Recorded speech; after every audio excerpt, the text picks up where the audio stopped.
in recent years, tied to actions from the Department of Labor and a provision of Congressional Dodd-Frank bill, there's been a lot of discussion about the fiduciary standard. Now, what's called 40 Act investment advisors have been, for decades and decades, obligated to operate as a fiduciary. Most sellers of financial services, one way or another, haven't been. But there's a general misunderstanding about what is and isn't a fiduciary.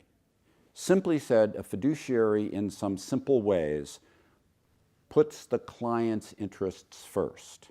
And by that, it is heavily about making things simply in the client's best interest, either in picking the things that are most appropriate to the client, as opposed to just good enough for the client, and then disclosure so that the client will surely understand your interactions, any confusions, any conflicts of interest, etc.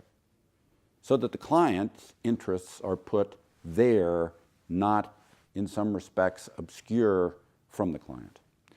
The problem is that much of financial services has traditionally been operating under what's called a suitability standard, which more or less could be said to say it's good enough, not necessarily what's in the client's best interest.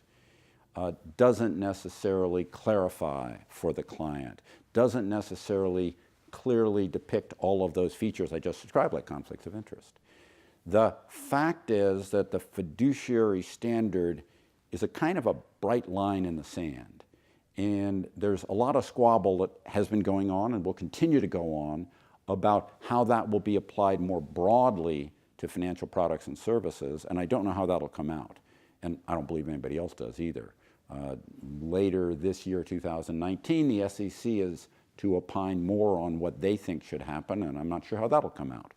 But my point to you is the simple question of, are you a fiduciary or are you not a fiduciary, is one of the most basic questions to ask and document and in writing to find out if whoever you're dealing with actually has your best interests at heart.